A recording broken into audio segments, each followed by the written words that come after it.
Welcome everybody to another NXT party. I am of course your host, the Rated R reviewer Stephen Osborne, joined today by a super panel, the biggest NXT party we've had lately. And ever. This is the first time we've actually had two guests at the same time. So we've decided to use the big screen and we've set up accordingly. Took a little bit to hang that flag, but I think we did a pretty good job. Thank you, Jerry. So I am of course with the General, Jerry Slaughter. And today's special guest we have two. Obviously we have the simple man, Noah Foster.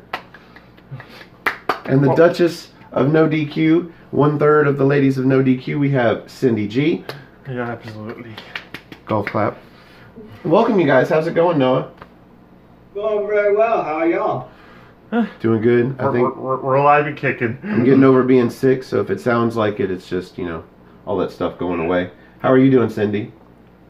I'm doing pretty good. Thank you for having me again. I'm still recovering from a sinuses cold, but hey, I'm feeling better. And by the way, this is orange juice. There's no alcohol in it. No judgment, Cindy. I bring this fancy glass to kick off the end of 2018. It's still kind of the holidays. No judgment, Cindy. Mimosas all around.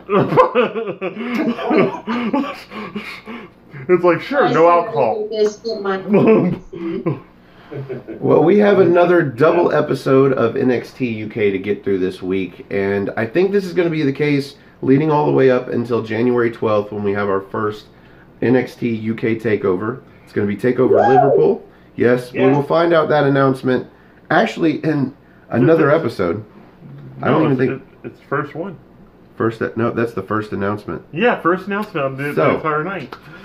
So I'm glad I brought that up. Yeah. Well, since I brought that up, Sid Scala comes out to the ring and brings out Johnny Saint, and they dropped the news that we're going to be getting our first NXT UK Takeover on January 12th. So now, did anybody else catch this news early? Like, this wasn't news to me. I think I caught it on NoDQ.com, the announcement that this was going to be the first takeover in Liverpool. What do you think about it, Cindy? Well, Triple H did announce it on the WWE YouTube channel that they're going to have the first ever NXT UK Takeover taking place in Blackpool. So it's not a surprise to me on my end, but I'm actually very looking forward to like how they're going to play out with this whole NXT UK Takeover matches and all that. And the question is, will it be like same over the top quality compared to the normal NXT takeovers? We're not sure, but hey, time would tell y'all. Yeah. If this cast of characters can put on the quality matches that they normally do for NXT Takeover, then I'm all on board. Yeah. I'm not so sure about that though.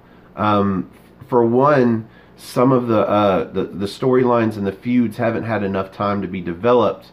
But on the other hand, I don't know that I trust or am emotionally invested in these characters enough at this point to see that go down. I was about to say, we're 19 episodes in, but at the same time, each episode we're seeing either like a squash match or maybe just not a lot of character development, not a lot of storyline development. We're seeing a lot of the same stuff out of the same people each week. So, and even then, like when we do get somebody new brought in, usually they have kick-ass music, but then they get beat within 5 minutes or just hand off to somebody else. Well, now the one storyline that I'm invested in going into this is anything Gallus. Gallus has been built up every week for the last 20 weeks into what they are now, and I think it's going to be Joe Coffey versus Pete Dunne for the championship. And so half of me is invested in that match because of them building up Joe Coffey for the last 20 episodes. The other half is just because it's fucking Pete Dunne, man. Well, yeah, anytime you get to see Pete Dunne wrestle is just a treat anyway. What do you think, Noah? Are you looking forward to this pay-per-view? I'm absolutely looking forward to it, and I agree on your points about character development, but we all know if this is an NXT TakeOver event that is based on what Triple H has given us, where none of them have disappointed and each one's trying to overcome the other, I think we're in for a great show. There's no doubt in my mind, though, Pete Dunne's going to headline it, and we're probably going to get a good 30-minute match out of him. Well, I agree on your point also about Joe Coffey probably being his next contender based on the whole Gallus setup. Well, do we even know that this is a Triple H production? I mean, is he calling the shots? Is Vince overseeing all the final decisions? Or is this an anomaly NXT product that's over in the UK being done by other people? We don't know that. It really seems like it's being done by other people. because there's very few times in production that I see things that mimic NXT. Most of it seems like its own brand, its own product. What do you think, Cindy? Well, I feel like Triple H is actually overseeing like what's going on in the NXT UK brand. I mean, face it, the Authority is like taking over like the main roster brand, and then now with NXT it's just Triple H, but still with the general manager role. But I feel that with the NXT UK, they're still working together with some of the UK indie wrestling company like Progress, for example, that they're trying to like rehash to some of the like the notable feud, to like some of the matches as well. And Noah and I has been talking about like one particular storyline feud that's going to be well developed, which we're going to be getting to that in just a moment. So I honestly feel that like with NXT UK, it's definitely probably run it by itself, but it's being overseas by Triple H. But hell, it is a really good quality show after all. I mean, that and compared to NXT itself. Yeah, I think it's a better quality than I originally thought it would be. We're just getting battered in the head by it with 2 hours every week. Yeah. What do you think, Noah? 2 hours can definitely be strenuous. Sometimes I find myself watching the 3 o'clock episode at 5, and then I follow the run right after at 6. So yeah, it can sometimes become a little strenuous to watch, especially on its exact times. And yeah, there's definitely a lot of influence here from promotions like you said, City like Progress, ICW. Heck, I even see Pro Wrestling Eve involved in this with Charlie Morgan, for example. So we go from the announcement of the takeover, the first ever NXT UK takeover, to the first match announcement. Yeah, it just came out of the blue, really. Well, she did. Toni Storm came out of the blue, interrupted, which normally is a heel thing, but I guess she let them finish their announcement before she came out. And she wants a title match. Surprise, surprise. The only other person worthy of being in the finals of the tournament to decide the first women's champion wants to vie for the title. Her bangs look ridiculous. You've just been waiting. I'm not a big like hairstylist guy naturally, because if you've seen me, prior to these episodes where I had hair like out to here and it was alive, the bangs just they just no. Very 90s. As the resident female on this panel, Cindy, what do you think about her bangs? Is she pulling them off? I love it. It looks really great on her. I bet like Caitlyn and Aaron with an E may agree on what I have to say. Like, it very suits her facial feature. She actually looks too much her age. She looks like an early 90s figure skater. Olympic figure skater. She looks like Taylor Swift gone metal. With a black eye. What do you think, Noah? Do you think Toni Storm should be the #1 contender here? Based on the circumstances and who we've seen face Rhea since her title run, I would say yes. I feel like we didn't get the full potential between her and Rhea in their first match because of the whole injury spot in the barricade. Truth be told, mad props to Toni for continuing on the match, but I feel like their rematch at TakeOver is going to go over the top. Oh, yeah. I think it really needs to. I think this needs to be a spot that sets, regardless of what happens in the men's title match, this needs to be a spot that sets NXT UK apart from NXT. Absolutely. Because you've got Baszler on NXT, and she's just a badass female powerhouse MMA fighting style, just ground and pound until she makes you submit. This needs to be different because even though Rhea Ripley's a badass, she's a wrestler. She's a grappler and a half. So we go from this to our first match of the night. We've got Kenny Williams coming out with his new tag team partner, Amir Jordan, versus Jordan Devlin. And who didn't think Devlin was going to win? I mean, they're pushing him to the moon. His one loss was against the champ. Other than that, he's undefeated. I don't even like Jordan Devlin, but somehow I managed to like Jordan Devlin. Well, it's one of these things where he's pompous and everything, but you can't deny his skill. You really can't. And he's got that intensity to him that's just unmatched by really anybody I've actually seen in the company so far, like, that can manage to be super cocky and super intense at the same time, draw enough heat, but then also back it all up. So any match I've seen him in, I've just been sold on. Well, I'm kind of a fan of Kenny Williams, even though to me he's still kind of in that gray area of who is this guy. But when he actually does get in the ring, he's pretty fun to watch. Oh, yeah. He does that drop kick through the ropes that he skins the cat on and then tries to come back with a suicide. I mean, he does some cool spots. In this case, he got caught. Noah, what did you think about this match? It was always, of course, who was going to win. I was not going to bet against the average Kings. Nope. But Marty McFly lost. Kenny Williams kind of reminds me of something a little bit of a video game or like retro Back to the Future type deal. And as far as the match goes, there were some cool spots here. I thought, again, the whole monkey flip and the wheelbarrow roll through into a snap flex was a pretty cool spot. Oh, that half Nelson after the wheelbarrow was just brutal. That looks so Oh hard. man, that was amazing. That looked brutal. Yes. And then, of course, we got Ireland's call and pretty much done. Yeah, we noticed that we got the original Ireland's call last week when he last episode, or maybe 2 ago when he faced Hitchman. He changed it up into more of an angle slam, but he went back to the original.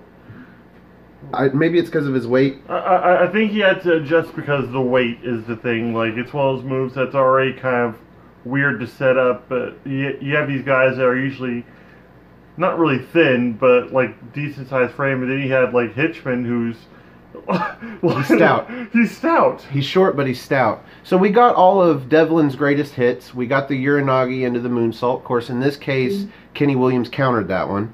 We got that pull-up into the amazing dead weight back body driver. Wow. That is my favorite move that he does. And if one of these days he needs to get a pinfall off of that, well, I think. the thing was with that, like Kenny,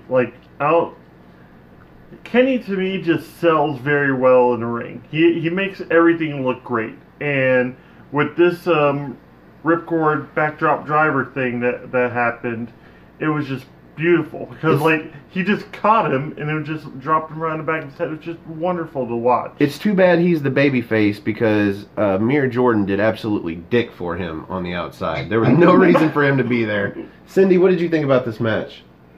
I mean, it is a really fun opener to begin with. Like I said, I'm very wow about how Kenny was trying to do the wheelbarrow, but then again, Jordan did counter with the snaplex.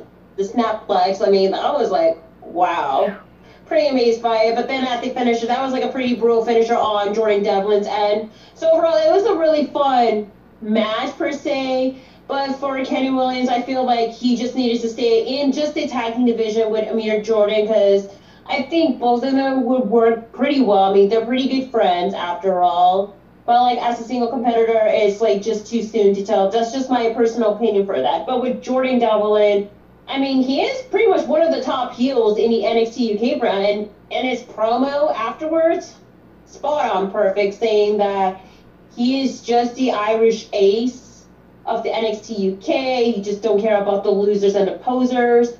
Everything about it says it all. And I'm kind of pretty much skeptical. He mentioned that he wanted to bring NXT UK as NXT Ireland, but now he's just caring about it's just more of himself. So typical heel, but you love to hate him because he's just that bad. So he says the same thing as always. Don't bet against the ace. And I still revert back to when he compared the ace to the Joker, and I'm like, oh God, the Joker beats everything. The Joker beats everything. Don't ever do that again if you're watching Jordan Devlin. I hope that you don't use that comparison again. But anyway, so up next we get a brief video package for the upcoming Marcel Bartel, the German Dynamite. Yep. And this guy looks good. We saw him in one episode of NXT not too long ago, and he had a great showing in that match. So I was actually really excited. He had an okay showing. I still remember the basement dropkick. Yeah, the basement dropkick sucked, but otherwise he did an alright job. Well, anyway, so after that we get a interview. Radzie's in the back and decides to knock on the door and get a word with Sid Scala and the GM Johnny Saint. And we get Rhea Ripley interrupting. Oh, yeah. because she pretty much says, like, okay, you're going to put me in a match against Toni Storm at the Takeover. I'm a fighting champion. I want to fight somebody. I want to fight somebody now. I love this fighting champion heel. What do you think about Rhea Ripley, Noah? I absolutely love it, okay? The fact that 205 Live and NXT champions actually, A, want to defend their title, and B, seem to enjoy doing it, is a major upgrade versus what we get on the main roster. She's a great champion, and I even brought out a tweet saying that what an incredible evolution of her character and in-ring style. Oh, yeah. It's truly something to behold.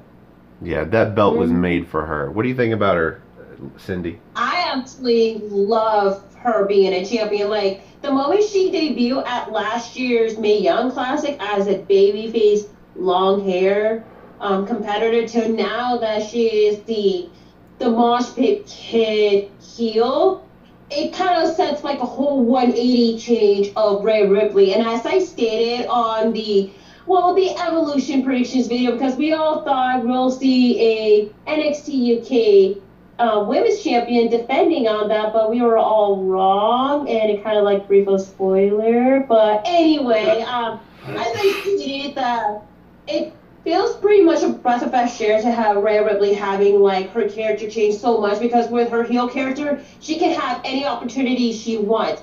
And lo and behold, it's the NXT UK Women's Champion that she held proudly, and especially just telling everybody that she is the true champ that she deserves. So I absolutely love her. Well, I don't know if she gets all the opportunities she wants, because they basically have to take heels and turn them into faces in order to put her in the ring with her.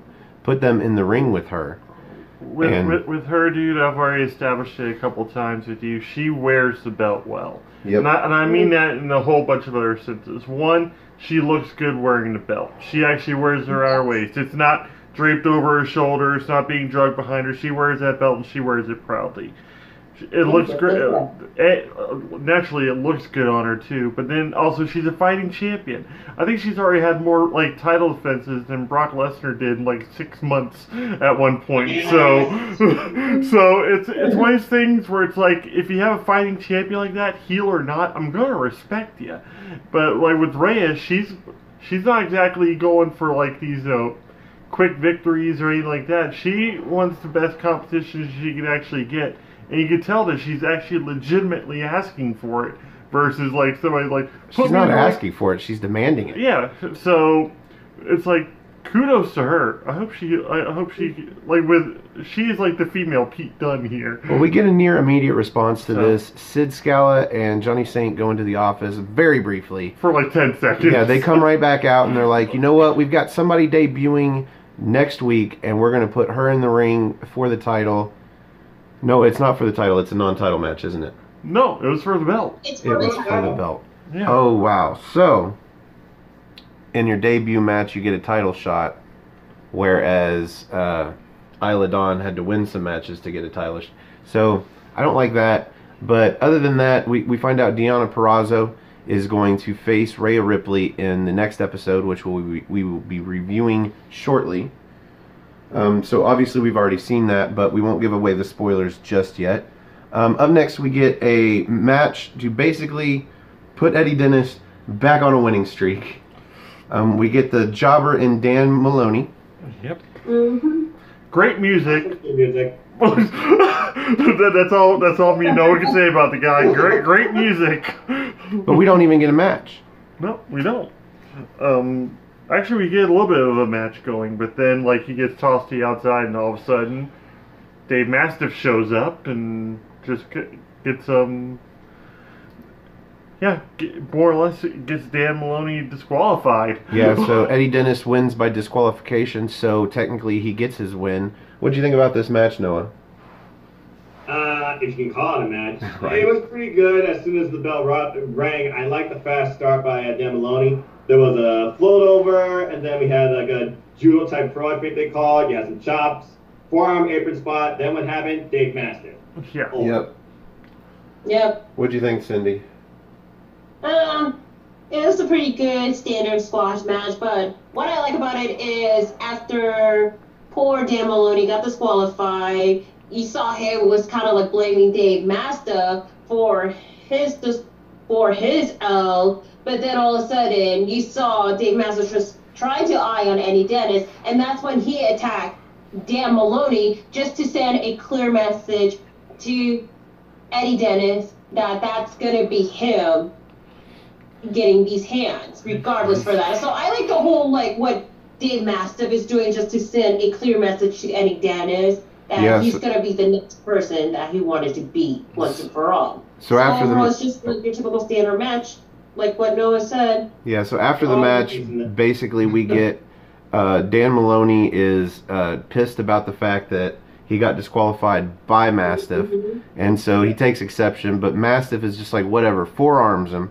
and then does his cannonball, just takes him out, and the crowd's chanting for one more time. They want to see another cannonball, but then they show a shot of Dan Maloney over in the corner, and he's just laid out flat. There is no other cannonball. He's not getting back up, even into a seated position. So if he wanted to do another one, they could have done it, and it would have made Mastiff look even more threatening, and it looks like they might be thinking about turning him heel, because these were definitely heel moves here. Actually, that or they were going to turn Dan Maloney heel, which... Yeah, nobody cares about a nobody jobber turning cares heel. about Dan Maloney. Give your music to someone who matters. So we now get our third sighting of the GM and his assistant. We've got Scala and Saint in the back, and they're talking to Ligero, who's trying to assure them that he's going to get back on his winning ways, and he's not just a stepping stone towards the title. But his opponent comes into frame, and Joe Coffey is growing on me. Even though I was hoping that they would pair him with Mark, it's an obvious tag team. They've been a tag team. They probably would look more fluid and just better overall as a tag team if it was them instead of Mark Coffey and Wolfgang. But I don't think they're meaning for Mark Coffey and Wolfgang to advance.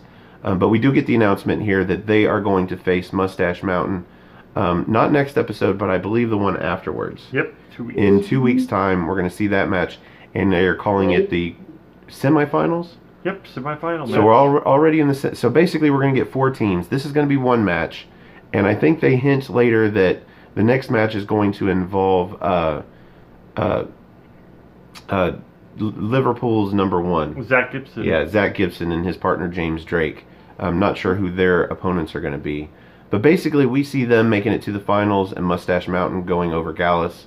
I don't think Gallus's tag team is meant to get the gold. I think Joe might actually be the one to take the NXT UK Championship off of Pete Dunne. Maybe. Because they are building up Gallus, and he is a staple on the show. We only see Pete Dunne about as often as we see Brock Lesnar. I was about to say, more often than not, I think about maybe 55-60% of the episodes we've seen end with Gallus in the ring, or at least one member of Gallus being their arm being raised in victory in some way, shape, or form. So, yeah, it's not that hard to believe, but at the same time, I don't know. I'm still sketchy about the idea of Joe Coffey actually beating Pete Dunne. So, but at this point, I think Pete Dunne's indestructible, so I'm kind of biased.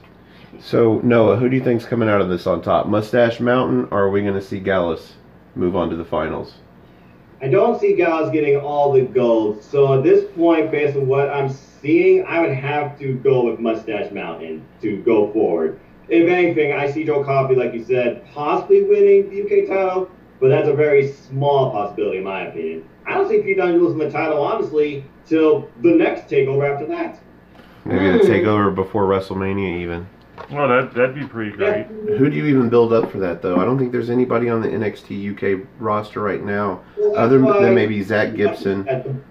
The brand is still very young. I feel like you would build up for the current talent or even more incoming talent. Don't forget, we got Walter coming. He's going to be a big time. Oh, yeah. Well, if you want to make the very first ever NXT UK takeover something special, you end the 500, near 600 day reign of Pete Dunne. Yeah. He's got nothing left to prove. And with Gallus behind him, I think Joe Coffey could do it. They've been building Joe Coffey from day one on this brand. Mm-hmm. Yep. So I think he's the heel to do it. But moving on, now we get Zach Gibson's guide to Liverpool, because he's home. This is his city. He is Liverpool's #1. And this was just basically him building up the city of Liverpool just to tear down the people of Liverpool. Yep.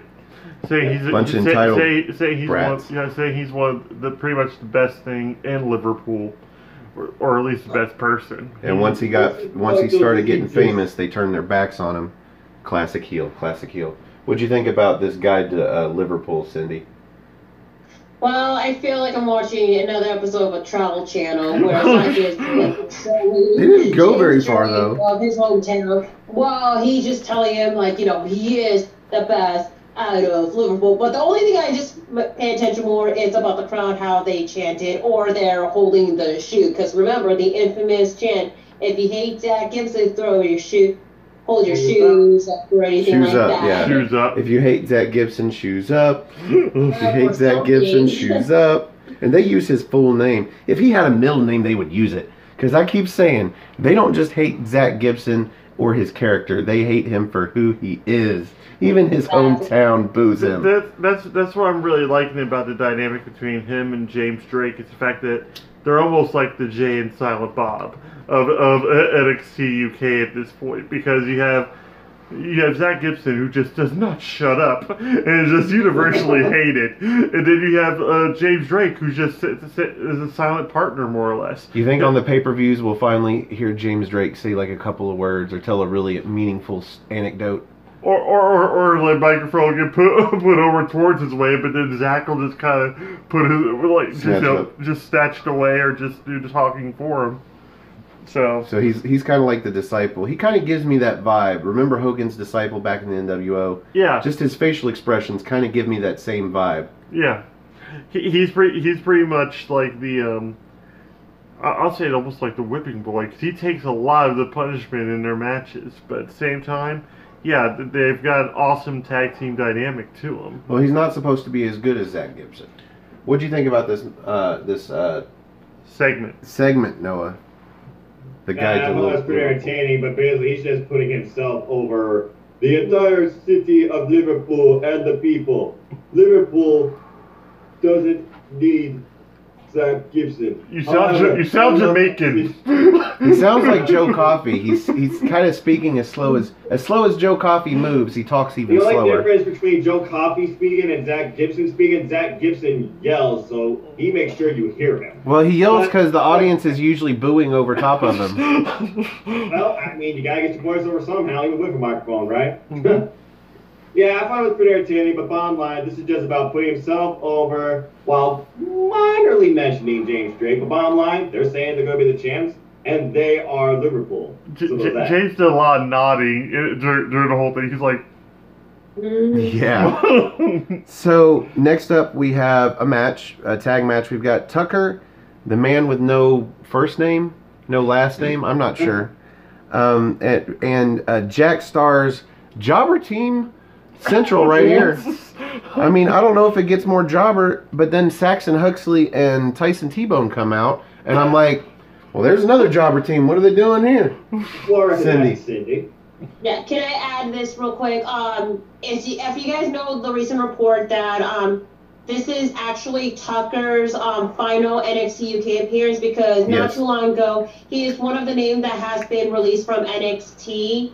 Now, was he released, or was it just the report that his name was dropped? Nick Miller, who is one half of the Mighty, or TM61. Okay. Now, Nick Miller wasn't released. Nick Miller got his... he resigned, basically, Nick Miller. His wife just had a baby. He went down to Australia to be with the baby and decided he wanted to stay. What I heard about Tucker was no official word whether he was released, but his name was taken off of the Stars page. But I think that could also be renaming him, because he is just Tucker. So take Tucker off, and then when you re-debut him with a new name, then put him back up there. But unless there's been official word that he's been like on WWE.com, I'm not sure he's gone yet. The Mighty are from Australia, right? Well, yeah, but that was the Mighty. I'm talking about Tucker. Yeah, but what if they just have Tucker tag up with the other guy from the Mighty? Or just send that guy to NXT UK. Yeah. As a singles competitor. Or a tag team specialist. So in this case, we got Jackson, or was it Jack? No, it wasn't Jackson. Jack Star Saxon. and Tucker. Saxon Huxley. Huxley. And Tyson T-Bone went over Tucker and Jack Stars in a very meat and potatoes match. Yes. Like at one point we thought they were chanting Quagmire Jesus, but I guess it was what ended up being Tarzan Jesus. Tarzan Jesus. Yeah. We think his trunks look more like something Quagmire would wear. Yep. Yeah. But giggity. Seriously. That's Saxon Huxley for you, man. So I think Tyson T-Bone gets the pin. Saxon does a running knee lift, which is more like a two-step knee lift. It was a traveling knee lift. And then T-Bone nails him with a right hand, and I can't remember which one he did. Does it really matter? So I guess we're building up Saxon Huxley and Tyson T-Bone to lose to, maybe they'll be in the semifinals match against Zach Gibson and James Drake. Maybe. That'd be great. I'd love to see him lose. Yeah, I mean, whatever match comes next, they're probably losing it. So, Yep. Most likely. what'd you guys think about this match? Cindy, why don't you go first? Nothing special to say. I mean, oh man, Tyson T-Bone, he's more dominating than his tag partner, Saxon Huxley, or should I say Jesus for all it matters. I mean, Tarzan Jesus. Tarzan Jesus.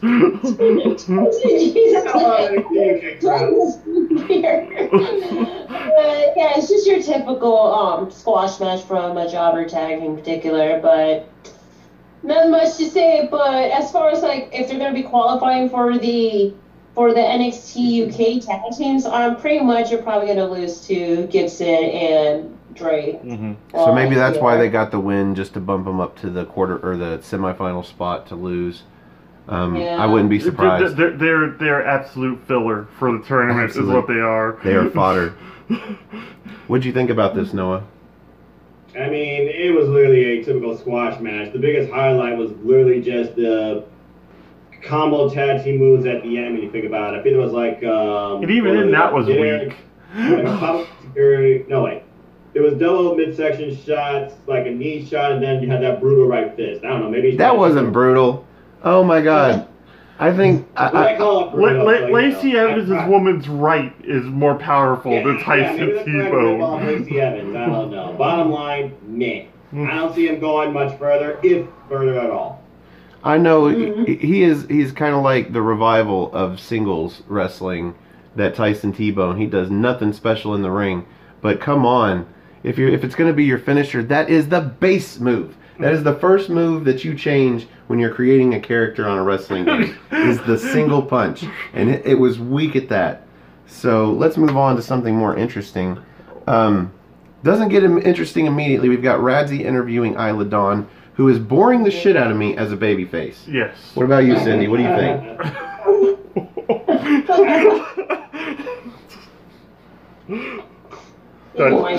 She's talking about picking herself up and dusting off the ashes and blah, blah, blah. And then Jinny comes in and saves the fucking interview. Yes, she does. Oh, yeah. The queen of culture. Yep. Another rehash of a feud from Progress Wrestling. Oh, so the feud before then? Well, she basically says that Isla got her shot and she blew it, she failed, and the difference is Isla's a witch and she's a queen, and I guess one day we'll see what happens when the queen gets her shot. So she's taking Charlotte Flair's gimmick, but whatever. I mean, queen's a pretty general term for something like that. I just can't get behind Isla's promos or any of her interviews or anything, because I'm sorry, but she sounds ridiculous. Yeah, with those fake fangs just make her sound like she's got a lisp. Yeah. Maybe that's how she hides it. She's got an actual lisp, but she puts the fake teeth in, so you think it's the fake teeth. Well, there you go. So I'm the butthole. Still, I'm annoyed by it. Yeah, I'm a little annoyed by it too, but what can you do?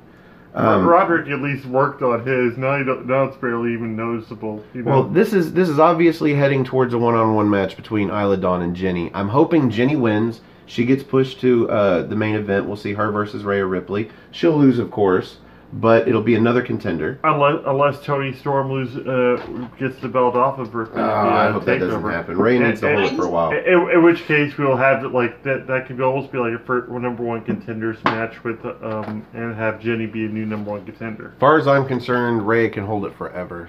She can beat Pete Dunne's record, and I'll be happy. Duchess, what's your view on this? Well, I don't think I'm the only one. I mentioned it. Yeah. So I mentioned it to Noah that this is kind of like the rehash of their feud in Progress Pro Wrestling, but it was Jinny with her stable, the House of Couture, along with Charlie Morgan, Nia Stanrill, Laura DiMarteo, and one other wrestler that I forget. So this is like they're trying to rehash like the feud they have in Progress, bringing it into the NXT UK brand, because obviously Progress and NXT UK are like working together. It's just like with the NXT. Let's call it NXT US here, working together with Evolve and what they're in the wrestling company too. So they're trying to rehash like the feud that they're doing into that. I'm hoping this is just going to be just like a one-on-one feud, no stable to build, especially on Jinny's end too, because like I honestly don't want to see House of Couture 2.0 in NXT UK for all it matters. And pretty much, no, you actually agree with what I'm saying too when we talk on Facebook, right? Because you already named two people that are in NXT UK that are from that stable.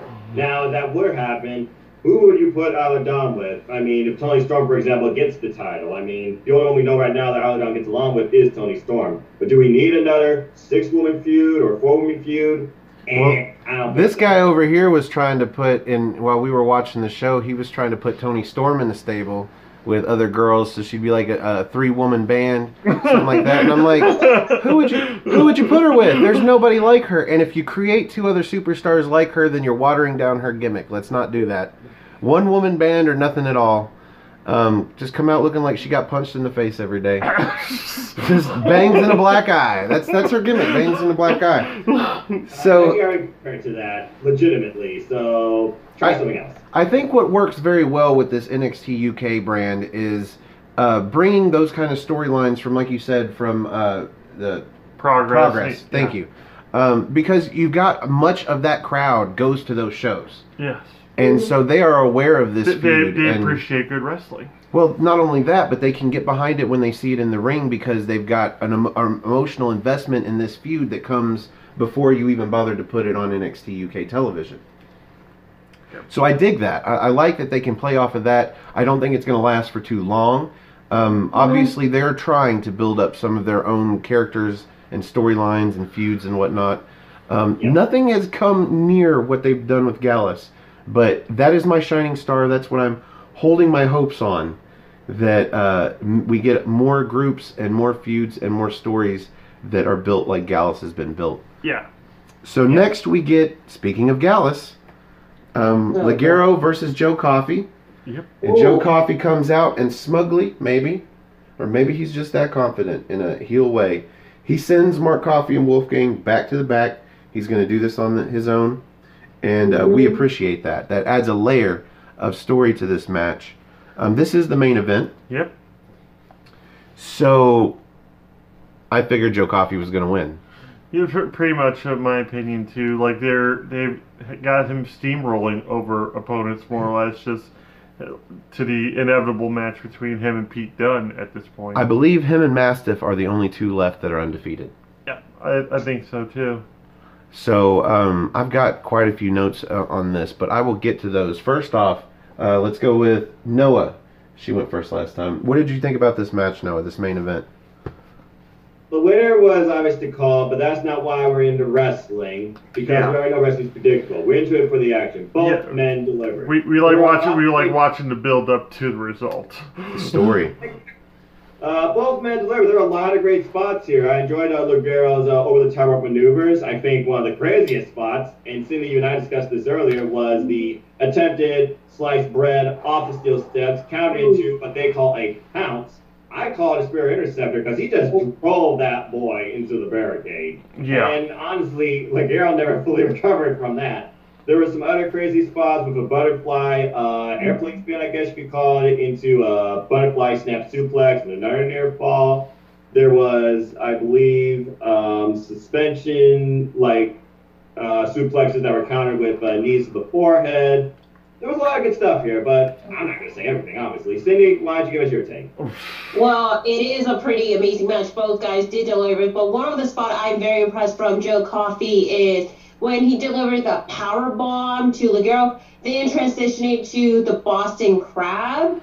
Oh, that was pretty brutal, to say at least. And then another spot I would mention is Ligero did the sliced bread number 3. Like, all the way up to the turnbuckle and did hit that signature move to Joe Coffey. Spot on perfect. But, of course, at the end of it all, Joe Coffey with his powerful lariat, 1, 2, 3, of course, he beat Ligero and won the match, which just sends it off that Joe Coffey is definitely probably going to be the number 1 contender spot for the NXT UK title because, face it, he is the leader of Gallus, which honestly I don't like that name. I'd rather call it the Coffee Gang. It sounds so much better. I like that name though. And that move is called like Best of the Bells, I think they call it. It's like just lariat, like Luke Harper used to deliver. In my opinion, Luke Harper delivers it better. But Raw Best of the Bells. It is such a weird name. I might be getting the first word wrong, but it's something of the Bells. It's AWRA. Raw. Yep. Best fur, FUR. Best fur the bells. The THA. It's pretty much for whom the bell tolls. Yeah, we looked that one up on Google because we couldn't understand it when they said it, obviously. Yeah. But it was still cool, though, how he finished off of countering Ligero's springboard tornado DDT. But you need a better name for that move and a more effective look for it. He needs a name for the move. I don't think he's named it. But I did. The announcers did. I'm not sure. I would have to check his progress. There's a few people with finishers I believe are still unnamed. Isla Dawn comes at the top of my list. Yeah. Because her suplex is so innovative looking, just using bits and pieces of other suplexes together into a jackhammer, and it still has no name. But she's got this whole gimmick. How does she not have a name for this move already? I don't know. Maybe it does have a name. But the name of it's a heel name, so they can't use it yet. That's my guess. What'd you think about this match, Jerry? We pretty much go into it knowing Joe Coffey's going to win. Like there is no doubt in my mind about that. The fact that he's been doing these wins lately, especially the one he beat Travis Banks, I think this last time as well, and he did that without any assistance from the rest of Gallus either. They're really pushing him. They're showing that, doesn't matter if the guy's a cruiserweight type. It doesn't matter if he's a mat wrestler. It doesn't matter if he's a striker. He's got counters, and he's able to power through pretty much any kind of offense that's going to be thrown at him. So it was a good showing for both of them, but naturally Joe was just going to come out on top of it. So. Well, you speak of counters and Coffey powering through offense. I tell you, he does a lot of pop-up moves. Yeah. And these basically seem like counters because he's coming out of somebody's coming at him running offensively. Mm-hmm. We see a pop-up European uppercut into this headbutt spear to the back, and oh my God, that looks so brutal. Yep. It sent Ligero into the corner. We also saw a pop-up power slam, just crazy strength. But the first thing I wanted to mention, and Noah mentioned this move earlier, that butterfly hold. Which is a double underhook DDT submission. Well, he takes that submission and brings Ligero up to where his legs are hanging over Coffey's legs. And he's in a squatting position. We name this the squatty potty because both of them look like they're squatting to take a shit. This is the one that he takes into the airplane spin and then sends him with the suplex. But yeah, they looked like they were both squatting to take a poop. Just my objectiveness here. Yeah, but we had Ligero come with that spring sliced bread, and I thought that was going to be well, it was a near fall, but not really close. I thought it was going to be closer than it was.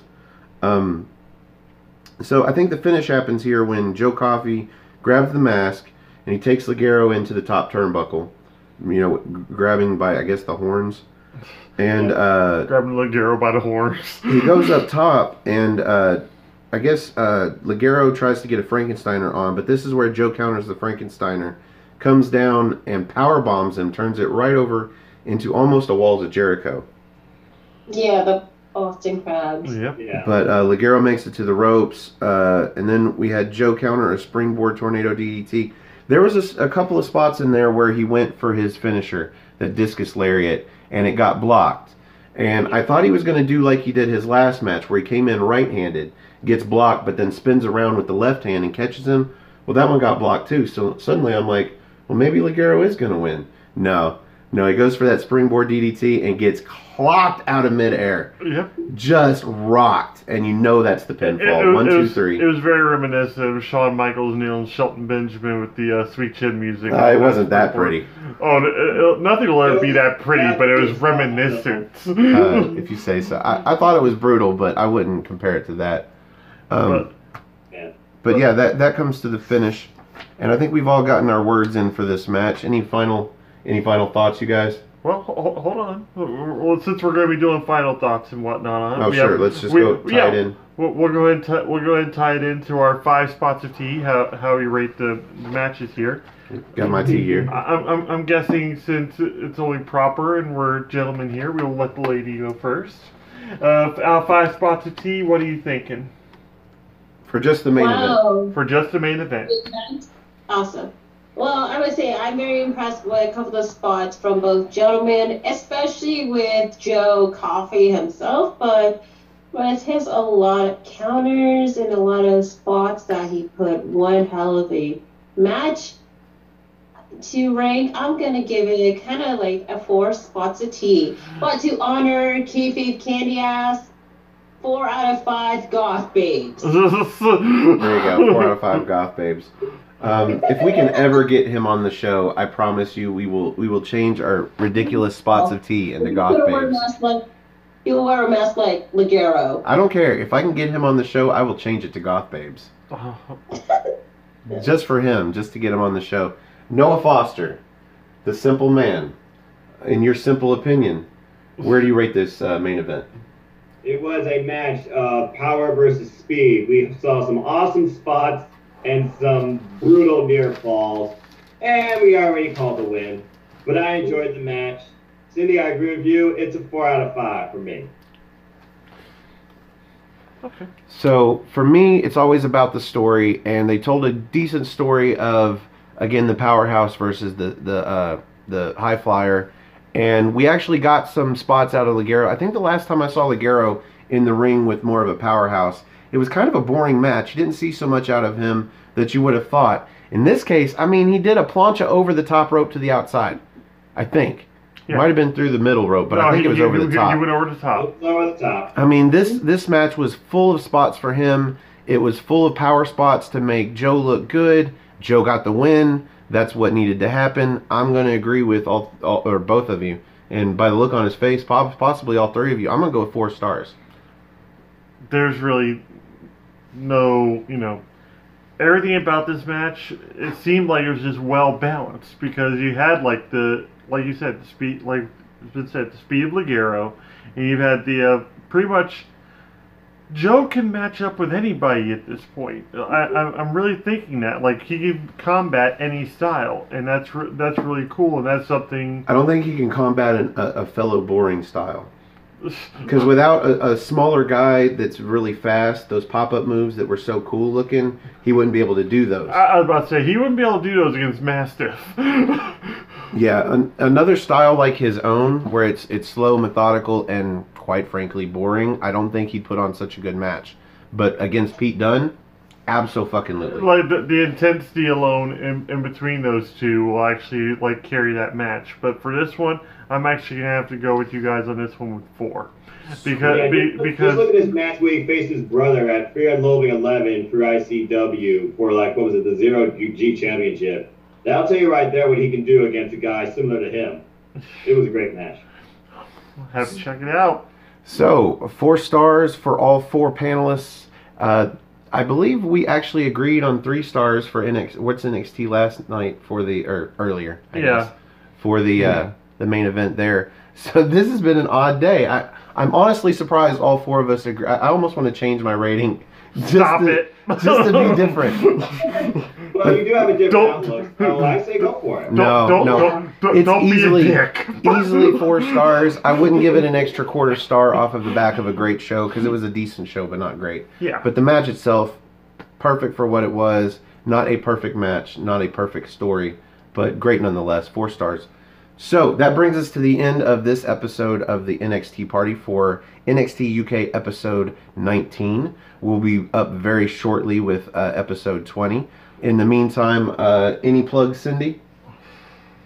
Well, you guys can follow me on nodq.com/Cindy. That's going to take you directly to my Twitter page. Make sure to follow me at simply_c_OK on Instagram and on my YouTube channel as well. And do not forget, show some love by purchasing your nodq.com t-shirts. Like Stefan and myself were wearing Stefan Osborne's t-shirt. Just by chance. Of course. Is wearing his classic nodq.com t-shirt. Also, other nodq.com t-shirts. Not this. You can't get this there. Nope, can't get my Black Panther shirt there. Galaxy with all of our names in it, including you, Jerry. So you have a shirt. Oh, my name's on there? Yeah, I believe it's on the Galaxy Holy shirt. shit! Can you believe it? Can you believe it? The General, No DQ General. I think it's your Twitter handle, No DQ General. Cool. I'm not positive, but I think it is. I'll check it out. Noah, any plugs? You guys want to follow me, talk about wrestling in life, look me up, nodq.com/Noah. You want monthly predictions to WWE pay-per-views, maybe more. Look up my YouTube channel, Noah Foster 210. And stay tuned for me and the lovely Cindy here. We'll be doing Wrestle Kingdom 13 predictions. Awesome. Okay, and if you would like to be on the big screen on a future episode of NXT Party, I believe we have a guest for next week. I'm not positive about that. There's always room, and there is 2 episodes. At least until TakeOver Blackpool, there's 2 episodes a week, so we could always do, we could do the split screen if you want. But if you'd like to get a hold of me, find me on Twitter. Go to nodq.com/Stefan. That's STEFAN. Or just go to Twitter. You can find me Stefan R. Osborne, OSBORNE. You can find this gentleman on Twitter as well. No DQ General. Plus, I also have my Facebook group, Armbar, capital ARMBAR, exclamation point. Yeah, that is all caps. All caps. ARMBAR, exclamation point. Or just find us and we'll add you. We may not add you as friends, but we'll definitely add you to the group. I don't mind that. Well, absolutely not. I just try to keep my spoilers off of my Facebook feed. Leave all of that on Twitter. So thank you again for joining us for the NXT party for episode 19 of NXT UK. And we will see you NXT time. Welcome everybody to another NXT party for the NXT UK episode number 20. Number 20! Yes, we are 20 episodes deep, finally.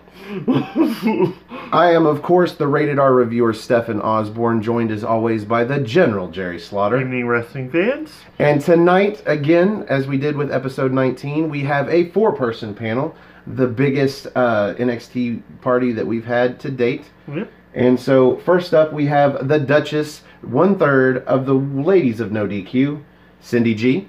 How are you doing, Cindy? I'm doing good, thank you. I'm actually almost feeling better from the cold that I encountered over the weekend. And yeah, and by the way, I'm drinking orange juice, just no alcohol. I'm not drinking, okay? This is orange juice just to recover my cold. As we said, you do you. But no, I totally understand. When you first said that you were feeling a cold and had to go to work, I was like, oh, that sucks. Because she has to go to work. I hate getting sick and having to go to work. Well, sure enough, with this 12 days off that I've got, I got sick too. Yeah. My nose was running all day for 2.5 days, and I chugged so much orange juice. And I truly believe that orange juice helps better than any medicine I've ever taken. Because I got better in just over 2 days. And then over here on the blue team. On the blue team. We have the simple man himself, Noah Foster. Noah, what's going on, man? You been sick lately, Noah? I've been fortunate so far to avoid any ailments, but I'm not going to guarantee that it won't happen anytime soon. Tis the season. That's what I was telling Stefan. It's like anytime anybody else gets sick, I don't get sick. It's when everybody else is feeling better, is that like the crappiest fan, and I'm just out for like days. But you get the best empathy because everybody remembers how it felt. Yeah. And everybody's healthy so they can run out and get you chicken noodle soup and bring you Sprite. You have nice people like that in your life?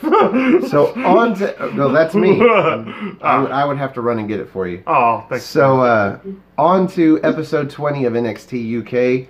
We start off the show with a tag team match. We've got James Drake and Zach Gibson versus... Let me get this right. Mike Hitchman, the Wild Boar, and the Primate, Jay Melrose. Yep. So. Yeah. What really got me excited about this match, that I've been bitching about for the past couple weeks, Wild Boar finally has that mask back with the horns on the face and everything, because naturally the debuting Jay Melrose on here is wearing a gorilla mask. Yeah, he is the Primate. He's the Primate. And he kind of wrestles in that style, in that vein. There for a minute, there was a running splash / clothesline he did into the corner. First he slapped the mat like a monkey. Slapped the mat like a gorilla would. What'd you think about this match, Noah? Primal Instincts definitely took hold on this team, but it was a good back and forth. I like that. I enjoyed the exchanging of shots between, I believe it was the Wild Boar and James Drake. There was a couple of really great senton spots, but, I mean, the finish was, again, one of those unpredictable things. But I look forward to seeing more of these wild ones, I'm going to call them, going forward. I like that, wild ones. What do you think about this match, Cindy? Like what Noah said, it is a pretty good back and forth action, a pretty good opener as well. Man, I must say the Wild Ones, whew, I can see them like being one of the top tag team. But since I think this is the first time they're actually debuting as a tag team together, I mean, I see a lot of potential in them. But the finisher, the tag team finisher from Gibson and Drake is pretty spot on, perfect. Oh, but what yeah. I really like the most is the promo from Zach Gibson. I mean, yeesh. Yeah, you didn't think this match was over when it was over, did you? Oh, no. The sec that match was over, he's calling for a microphone and just cut another scathing promo. Well, I had more notes on this match than I thought I would. Hitchman and I guess now Jay Melrose are just going to look like the kind of guys that can get it done. They just never do get it done because they're enhancement talent. They're meant to make somebody else look better. In this case, they made Zach Gibson look better, but James Drake, as he pointed out before, took most of this match. He took most of the beating. There was a spot where Hitchman does this mini freak accident. Yep. Looked great. And then does a standing senton from there. I mean, anytime Hitchman or Melrose got a bit of offense, chances are it was against James Drake, the disciple. Yep. And he also got hit by a pop-up powerbomb by Hitchman after Hitchman got the hot tag later on in the match. But the Ticket to Ride, I'm loving the move, but I still think it should be called True Friends, because, you know, True Friends stab you in the front. Yeah. It just sounds like a better name. Because it's a front stabber. It's a code breaker out of... Basically, the opponent gets thrown up from a tombstone position into a code breaker. Yeah. And it is fucking brilliant looking. There was another spot that I wanted to drop in here. Drake does this step-up enziguri. And that was the only spot in the match where Drake looked offensively dangerous. Yeah. Other than that, he was kind of a punching bag. But Boar had this pop-up powerbomb out of that. The Wild Boar. Yeah. And damn. Like, they look good, but I think they're just enhancement talent. So the finish comes where Gibson basically pulls Drake away from that cannonball senton that Wild Boar does. Yep. And so this plays up. Drake would lose the match if it wasn't for Gibson. Yeah. Gibson is all the talent here, but it's all that they need to beat these tag teams. We'll see how that measures up against Mustache Mountain. Too much alliteration there for me. So, yeah, at the end of this, we get a promo by Zach Gibson where James Drake just stands there sort of smiling like he normally does, just looking like... Just kind of pacing back and forth in his own skin. But to me, it was basically a Zach Gibson promo. And the crowd wasn't as hot on him. There were spots where they were, but not as hot on him until the end where he says that he loves the city and they saw past and they knew what he was about to say, I guess. They start booing him heavily, and then he's like, he hates the people. Yes. And then you get some shots of people in the crowd doing, what, Cindy? If you hate that, give shoes up. Yep, like I think like 3 or 4 guys that did that time. So they hate this guy for who he is. Yes. Oh, I love it. James Drake is getting so much heat from just being with him. That's like 5th-degree burns. So on cue here, next up is an interview with Mustache Mountain. So we're going to get more words about the tag team. What is sort of a tournament? I mean, they kind of call it a tournament, but it's not really being billed as so. We definitely didn't get brackets or anything. We just have 2 semifinal matches. It might as well just be a fatal 4-way at this point, because we're just getting 2 semifinal 2 semifinal matches. Then it's going to go into the actual. I think finals. I prefer this to a 4-way. 4-ways can get really fucky. Yeah. This way we have one tag team versus another tag team, and we will have an inaugural NXT UK Tag Team Championships. What do you think about Mustache Mountain in this interview, Cindy? Well, I mean, they are the very top tag team in the NXT UK division. I mean, from what I can tell is I feel that they're probably going to be in the finals just for the inaugural NXT Tag Team Champion. I said it before. I feel that this is going to be it, that Tyler Bates and Trent Seven will be the first ever NXT Tag Team Champion. Especially the fact that Tyler Bates was NXT UK champion. That's what me and Stephanie were talking about, and that's the thing that he really hates about it at this point, is the fact that would make Tyler Bates the first ever UK champion and first ever tag champion. Yeah, he doesn't need that. He's fine as he is. Give it to Gallus, or give it to Gibson and Drake, just to add even more heat to him. You know, I believe it. The first one needs to be a heel, but I guess the first women's tag team, women's champion, was a heel. So maybe you revert back to having a face. I don't know. They're also going back to where they had the original NXT UK tournament, the Empress Ballroom. So I mean.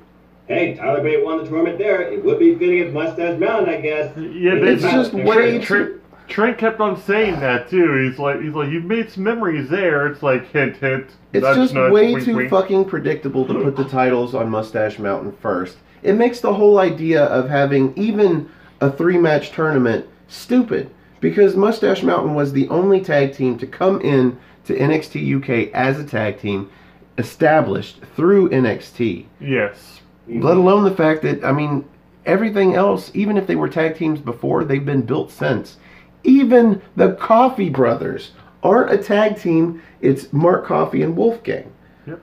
So Mustache Mountain being the first ever tag team champions is way too fucking predictable for me. I will be very displeased if that happens. Yeah. So that's just my tirade on that. NXT UK predictions video. So we will have to do a TakeOver Blackpool predictions video. Yeah, we'll have. Hopefully, since you are the first ever 2-time and first ever 3-time, and we have the second ever 2-time guests on this show, I say we have them and we do the same format here. Absolutely. But we will have to get the timing right. Yeah, regardless. Yeah. Count me in. So up next we get a match. Well, it was supposed to be a match. I went ahead and underlined Dave Mastiff because he's facing Josh Morrell, who the name screams jobber. Oh, no, just his mannerisms and everything on the ramp. I'm like, oh, this guy's going to sell loot. And by the time you got that sentence out. The match was over. Like, when they pop up the graphic screen of his name, like on the sidebar, no Twitter handle. Yeah. Well, I'm surprised they got to the name, because Eddie Dennis comes out and cleans his clock. This match never gets started. Eddie Dennis is just there. This is not only interfering with the match like Mastiff did on Eddie Dennis's match prior, but this is also head games. I'm not even going to let you get started. And I'm not going to attack you and give you the disqualification win. If anything, if the bell had already rung, which they do that sometimes, they'll ring the bell before the guys come out, then I would say Mastiff gets the loss because the jobber gets the victory from the DQ. Yeah. So I like this. It saved us from having to see a squash match. Yes, Cindy. My question is, will we see Eddie Dennis versus Dave Mastiff at the first ever NXT UK Takeover? Oh, yeah, and if they don't do it in a cage, they don't know what they're doing. Pretty much. What do you think about this, Noah? Are you looking forward to Dave Mastiff versus Eddie Dennis #2? I absolutely am. With the amount of heat both men have against each other. I mean, you heard Dave Mastiff screaming, "I want you now!" Of course, he's going to have to wait. There's no doubt in my mind this match is going to deliver from both men pure physical intensity. Just a little side note, though, from the presentation. I love these little niches NXT UK does. I don't know if you know, like during Dave Mastiff, for example, but like the camera's shaking like he was walking. Yeah. I thought that was a little touch. They've been doing that since the beginning, and like Stefan initially didn't catch it. He just thought it was like, you know, that's just the way it was. Yeah, just the camera. Of course, the camera's gonna shake. He's stepping. He's like, no, they do that on purpose. I'm like, oh, that's so brilliant. It's so fucking brilliant. My thing is with that though is I hope they actually do end the Mastiff and Dennis match or rivalry relatively soon, because I want him to get into what he's been talking about through all those promos. Well, this second match needs to happen at the pay-per-view because it needs the amount of time in order for it to actually be a good match. I'm pretty sure I did not think highly of their first match because it just wasn't given enough time. There was not enough story to be told.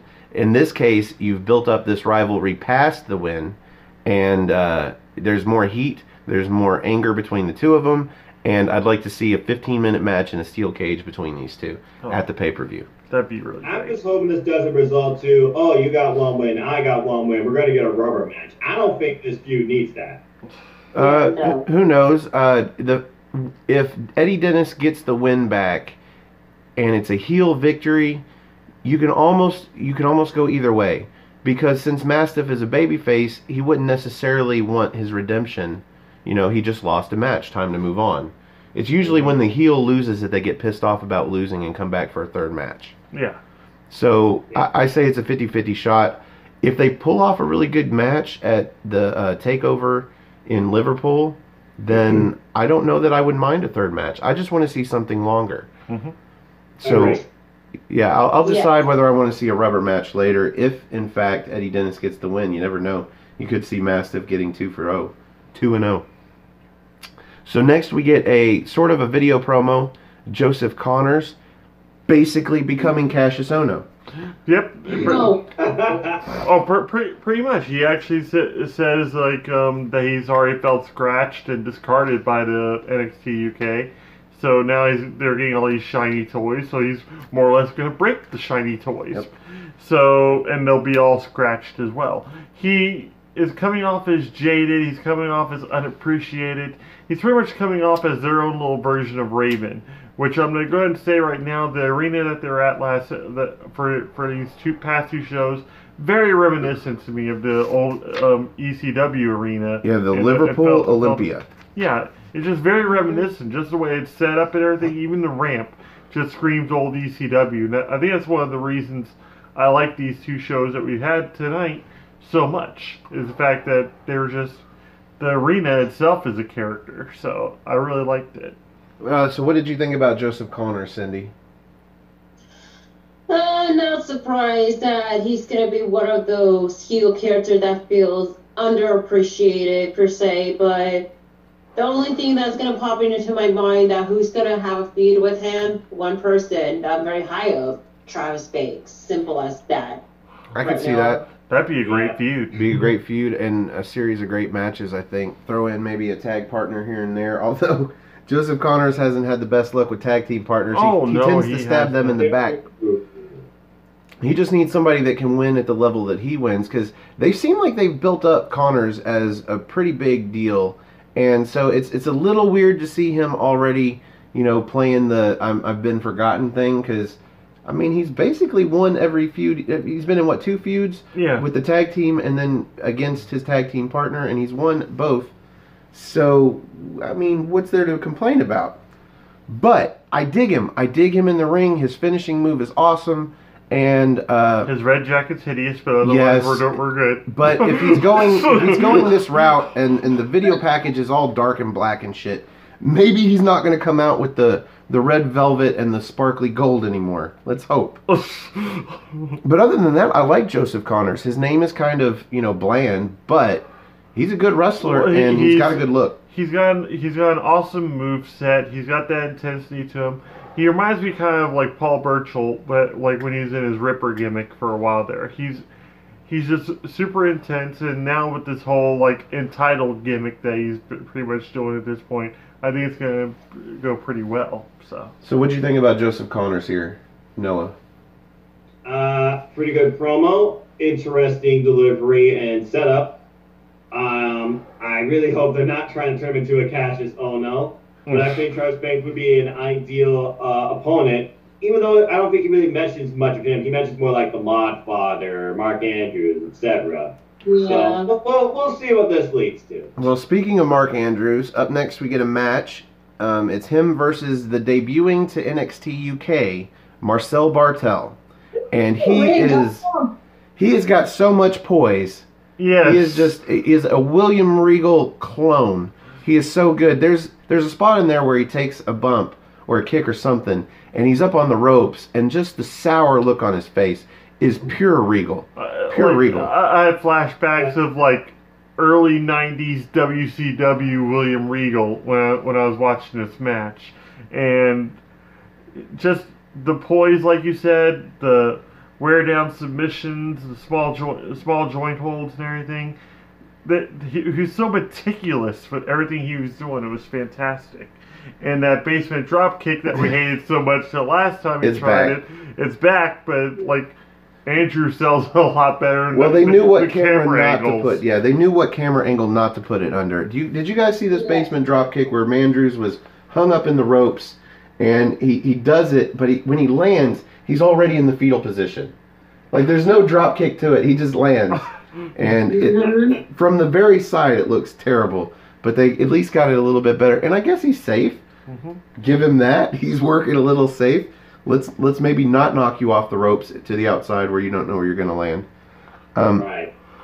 But for this match, Jerry called it. He knew exactly what was going to happen, and I wasn't going to argue with him because it sounded reasonable. And then I added my 2 cents on. Why don't you tell him how it ended?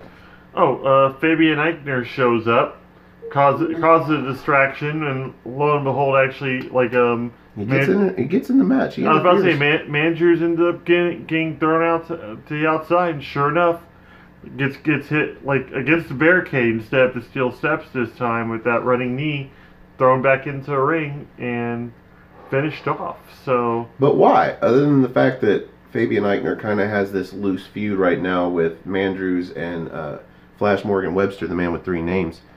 Other than that, and I'm like, look, Fabian Eichner has already said that he is going to find a tag team partner so that he can get back at both of them at the same time, and that's who Marcel Bartel is. That's why he got introduced. That's why he's here. That's why Eichner helped him get the win. It's an interesting combination too. That's what I'm really loving about it, is the fact that you have Fabian Eichner, who's more power than anything else. Then you have Marcel, who's got kind of like the more submissions vibe to him, but he's got a couple sweet moves in general. So well, Eichner comes out, and that causes a near fall from a roll up. Of course, we're not going to get the immediate payoff to interference because he's got more to do. Mandrews misses, he hits a stun dog millionaire. Eventually, people are going to stop trying to suplex Mandrews. Yeah. All ends up in the. But he misses his shooting star. And then somehow he ends up on the outside, and Eichner basically does the running knee that he normally does to the steps, only does it to the barricade, throws him back in, and then we get a cradle backdrop driver is the best way that I can put this. Yeah. Like he lifts him up like for a backdrop, but he cradles one leg, and they called it a fisherman's cradle. Yeah. And he drives him down. Marcel Bartel with the win. This is basically what we saw coming. This is building towards Fabian Eichner and Bartel versus Mandrews and Flash, and I'm cool with this. This was a fun match. I enjoyed watching it. Eichner got in there right when he should have. It was a perfect story from the outside. I liked it. Like just from the 2 participants alone, I actually was able to something I usually don't do with this program. I just shut my book, sat down, and I just watched. This for me was just like a wrestling fan like match where it's like, okay, we have two different styles going on here, but at the same time, drastically. I think they're gonna mesh well against each other. Even the personalities alone, you have like the very posh and very like stern, just very poised, versus like pretty much the party hard stage diving type, and it was going to be an awesome match because those dynamics alone. So I was ready just to watch the match. Well, Bartel starts off the match just drawing me in with his chain wrestling ability. He does like maybe 2.5 minutes working over Mandrews' arm without ever letting go. Yes. And you would think that would get boring, but no. Like, he just does some weird manipulations and suddenly he's in another move. What did you think about this match, Noah? It was a technical showcase, first off, from Marcel Bartel. I was very excited to see him in action. The first time I saw him was NXT Detroit, but all he did was crowd control. But I already knew just from there he would be an amazing in-ring competitor. So seeing him in the ring on NXT UK was something to behold. I mean, you called it basically the finish, but just all the wrist control, arm bars throughout the match. There was that one moment where Mark Andrews tried to get him into a headlock, but he escapes it with what they call like a head breach, I believe. And then there was just so much going on here. You had Hurricane Ranas, you had intensity, and I'll let Cindy get to the fun parts, of course. But I thoroughly enjoyed this match. Can't wait to see more. Cindy, your thoughts? Oh, this is a really fun match. I'm very happy to see Marcel that there to be in debuting in NXT UK. I mean, I did see his other matches in the indie wrestling circus. Before he was Marcel, he was Axel Schultz Jr., which, by the way, he is a son of a very famous German European independent wrestler, Axel Trashier. And fun fact, Marcel was part of a notable stable in the independent wrestling circus called Ring Conf, along with Timothy Thatcher, Alexander Wolf before he got signed to NXT and Sanity, and Walter, y'all. So I'm very excited to see Marcel in the action. The crowd was like humming his old independent wrestling thing, which is actually the Ring Comfy with the da da da da da da da da, like that, and then the Ring Conf chant and the Axel chant. So it is a really fun moment for that. But the only thing that, which I want to thank you, Noah, for he mentioned is how many times Marcel will say 9. 9, yes. Says no a lot. Which means no in German. So I counted how many times he say 9. He only said 12 times total throughout the whole match. Oh my goodness. So after this match, go ahead. And it is a really fun match per se, with Fabian Agner. First of all, he kind of reminds me of Impact Wrestling star Killer Cross with his ring gear minus the sunglasses. And then I'm not surprised that he actually won the match. It is one of those like predictable match. I mean, I'm a fan of Mark Andrews as well, but of course for a debut match you gotta have someone that's gonna win. I saw Marcel winning like either. Or actually possibly getting disqualified because of Eichner, but at the same time, I saw him coming on top more often than not. It builds Marcel Bartel as a credible tag team partner for Eichner, and it also builds him into the feud because he got help to win. So this puts him in the perfect spot that he needs to be, and I'm okay with it. And like Cindy said, it's his debut, so you want him to win, or maybe it was Noah. His debut. So after this, in between here and the main event, we get one video package. We get Toni Storm. And the reason for that is our main event will be the NXT Women's Championship defended by Rhea Ripley against Deonna Perazzo. Was there anything anybody wanted to say about the video package for Toni Storm?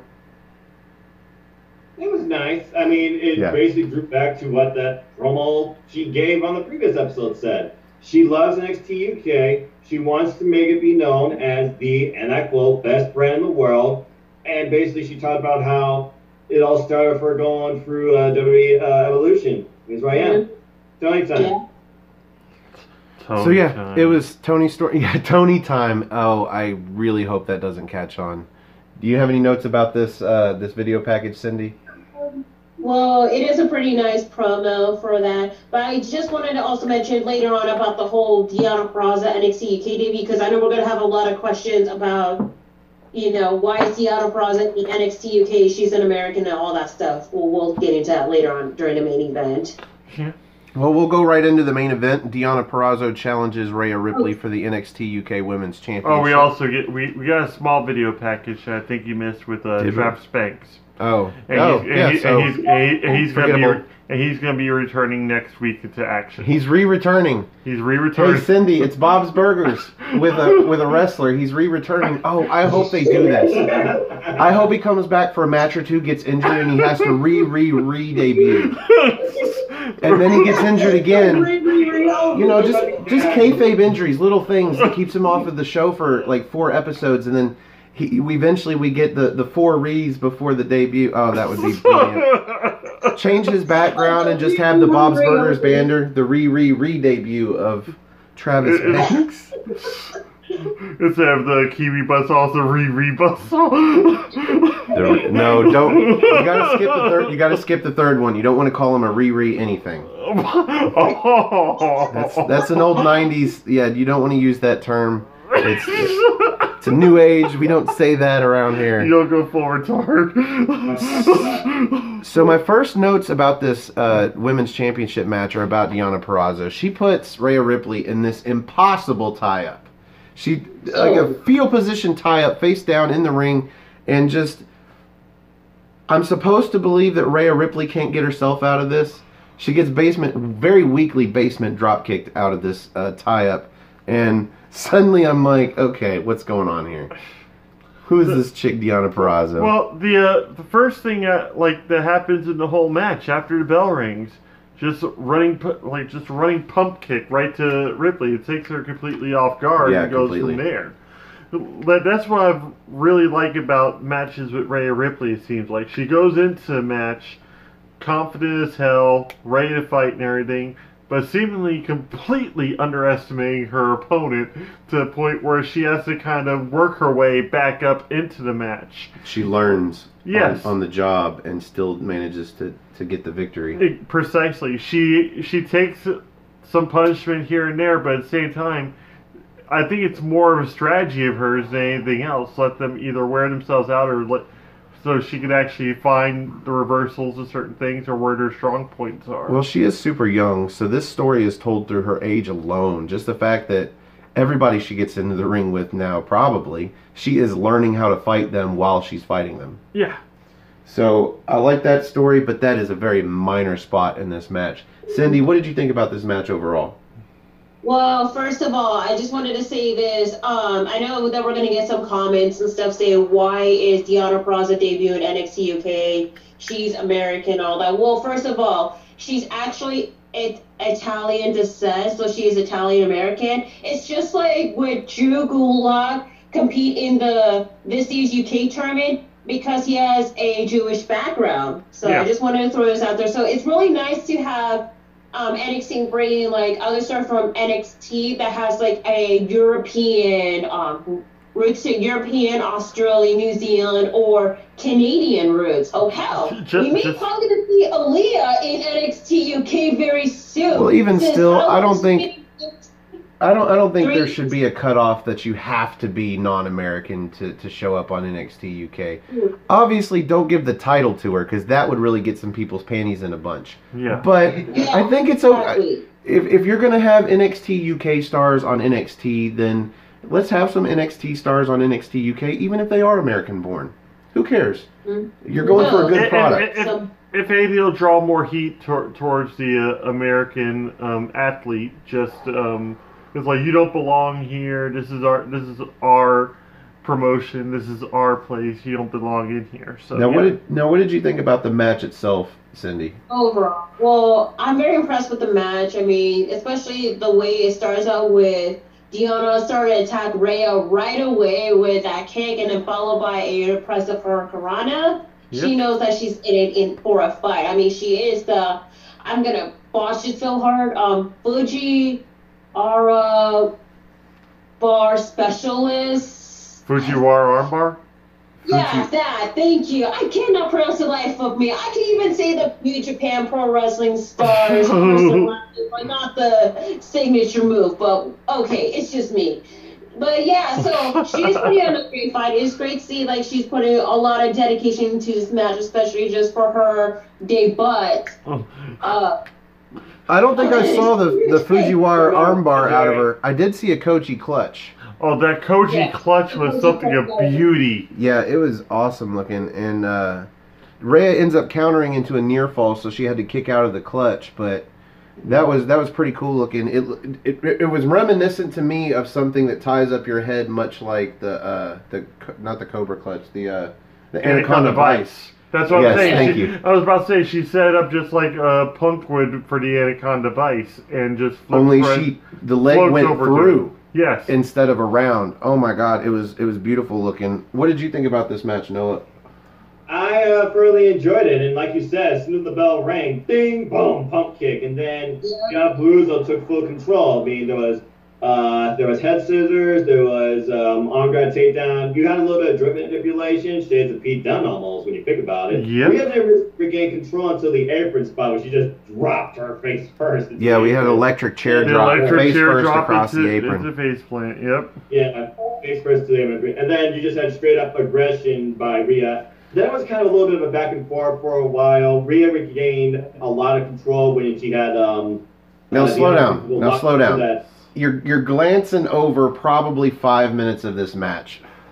And I love Rhea Ripley. I have a ring for Rhea Ripley if I ever meet her. I love Rhea Ripley. But about 4 or 5 minutes of this match was fucking boring. And I have no problem saying that.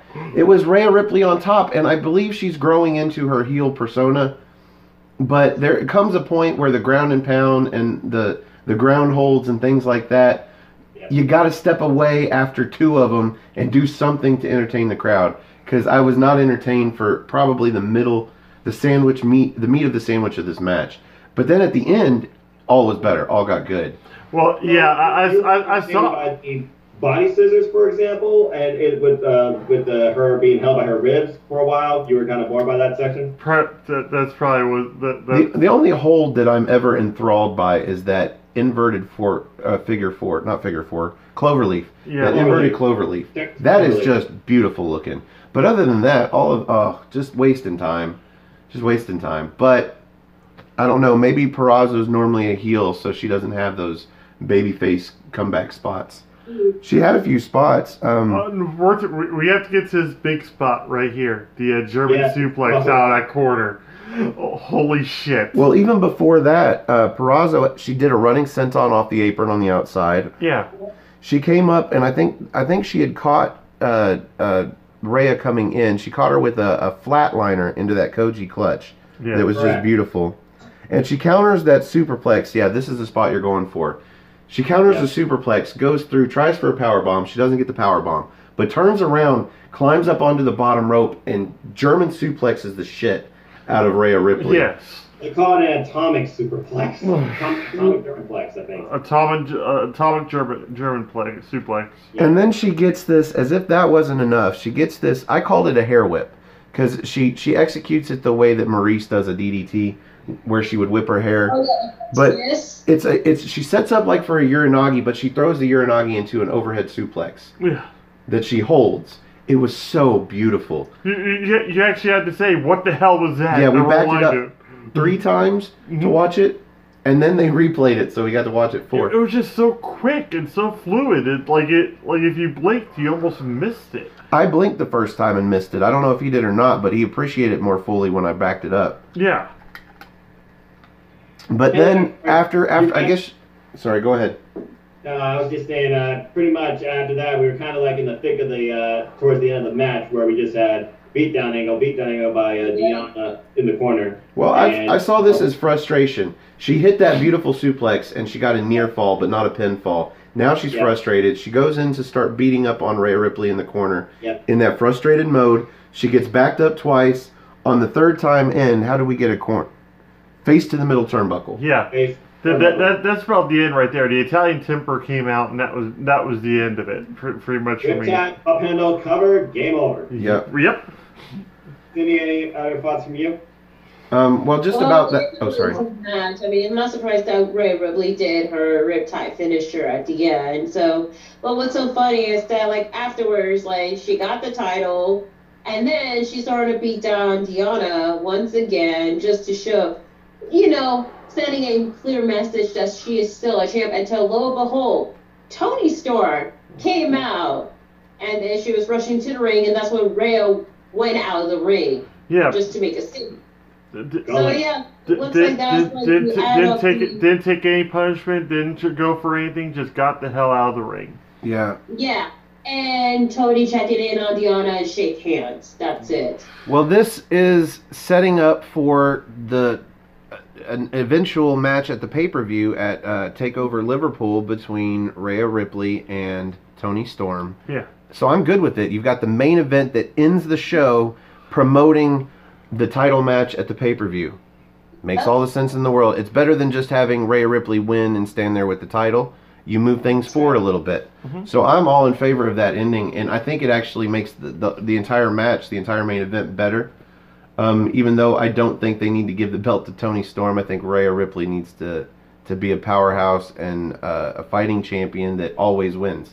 Just next 2 years, I'm good. Bruno Sammartino, give her the belt for like 10 years. Just let her keep the belt until they call her to the main roster. That's my view on it. I don't know about anybody else. But that brings us to the end of the main event. Which we have our grading system here. The 5 spots of tea. As per usual, we are gentlemen, like I established this last time. Cindy, your thoughts on this match and your rating? Well, I'm glad the main event matches for the NXT UK Women's Championship match. Especially we got the NXT debut of the Perazzo UK. Yes. Well, we got 2 debuts. She's doing one hell of a job, especially Rhea Ripley. Incredible job. Both ladies, they steal the show. And of course, at the end, it was very predictable that Rhea retains the title. And then the ending, very spot on, just a way to set up for the match at NXT UK Takeover. So for that, I'm gonna give it, because of prediction, a 3.5 out of 5. AKA to kayfabe Kenya Slingo, 3.5 out of 5 goth babes.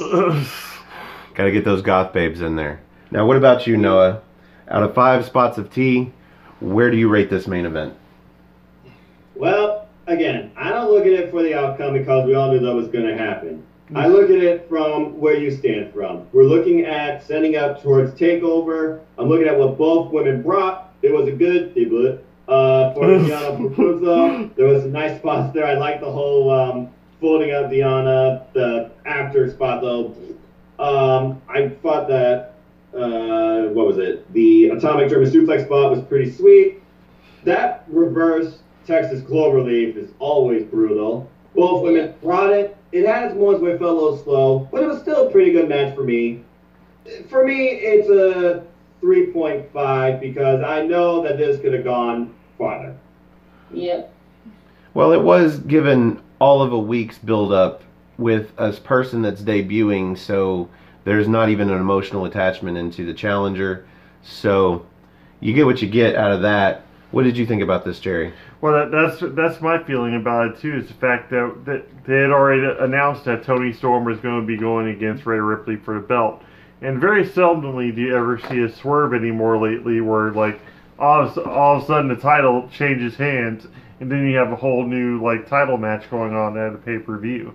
So Rhea Ripley winning this match doesn't surprise me at all, but at the same time, Deonna did so many cool spots in this match and was so impressive to me. I'm not going to give it 3 3/4. So, granted, a little bit higher than you guys, but at the same time, like you say all the time, it had a story to it. It kept on going, and it was a great showing on both parts for both the ladies. So. Well, I don't feel like it had much of a story until after the match with the beatdown and then the save by Toni Storm. Throughout the match, there was no emotional investment in it for me because of the fact that Deonna Purrazzo is brand new. It's her debut, and we have nothing for her going in. All my emotional investment is in Rhea Ripley, which is plenty enough for me to actually agree with you. I would have gone with a 3.5 based on everything that they said, but it's Rhea Ripley. 3 3/4. She automatically gets a quarter of a star. She gets a quarter of a star. Love Rhea Ripley. A fucking match. Of course he had to do it. I'm going to agree with the general. I'm going to give it 3 Jinny, I believe you were 3/4. trying to say this earlier. You were trying to say something about Deonna's relationship, weren't you? Oh yeah, so during the match, you could hear everybody saying the whoop whoop Yep. whoop whoop. Marty Scurll. Yeah, it's because it's kind of like a pay and homage to her boyfriend, the villain Marty Scurll. So that's where the whoop whoop chants come from. Imagine if he was in NXT UK and he was set up in a feud. Doubt it. I mean, he is going to be part of All Elite Wrestling. Yep. So we got a pair of 3.5s, we got a pair of 3 3/4, and that brings us to the end of this NXT party for episode number 20 of NXT UK. And I am of course the Rated R reviewer Stephen Osborne, joined this evening, of course, by the General Jerry Slaughter. We've got the Simple Man Noah Foster. We have got 1/3 of the women of No DQ, the ladies of No DQ, Cindy G. She is the Duchess, and if you'd like to be here for a future episode of the NXT party, just get a hold of me. You can find me on Twitter. Go to nodq.com/Stefan. That's STEFAN. Or you can just go to Twitter and look me up. Stephen R. Osborne, OSBORNE. The R stands for restricted. You can also find the General on Twitter. No DQ General, but I also have a Facebook group called Armbar, capital ARMBAR, exclamation point. That's all caps. Yep. All caps. Where can they find you, Cindy? NoDQ.com/Cindy. That's going to take you directly to my Twitter page. Also, simply_C_OK on Instagram and on my YouTube channel. Also, I have a second YouTube channel with my buddies Brian and Tyler, making hype videos for independent wrestling. It's at youtube.com/Tyson Poppy Production. And also, if you guys, we are going to be doing a predictions video for Wrestle Kingdom 13 this upcoming week. Myself, along with Noah and Chris Cast as well. And plus, all of us, we're going to be doing our predictions video for the NXT UK Takeover Blackpool. And we may going to have to convince Aaron Riff to join us to kick off the inaugural NXT UK predictions video, maybe. But I don't think it'll be so hard to get him to stay up to late to our hours now, because I think Caitlin keeps him up pretty late on Messenger. I like how he's doing it on Messenger. It's true. I mean, I think she keeps later hours, and so he has kept a little bit later hours, which is kind of cool. It's cute, man. So, Mr. Simple Man Noah Foster, where can we find you? Y'all can find me at nodq.com/Noah. That'll take you to my Twitter. Y'all want monthly WWE pay-per-view predictions? Look at my YouTube channel, Noah Foster 210. And as always, just to keep supporting nodq.com, people. Support your wrestling, all that's big and small, and let's keep growing this wrestling community together. Simple as that. All three of you rocking the No DQ Galaxy shirts. No DQ Galaxy. We are No DQ. I'm at least on it, so I'm alright with that. Hey, have a name on it, Jerry. Yep. Yeah, you're on here, down here somewhere. Next to Jeff Meacham's son, Dylan Meacham. Right below the rib cage, you will find me. So, for the General Jerry Slaughter, for the Duchess Cindy G, for the Simple Man Noah Foster, I am, of course, the Rated R reviewer Stephen Osborne, and we'd like to thank you for joining us and having a cup of NXT with us. Cheerio. Happy New Year, y'all. Cheers, everybody. See you NXT time.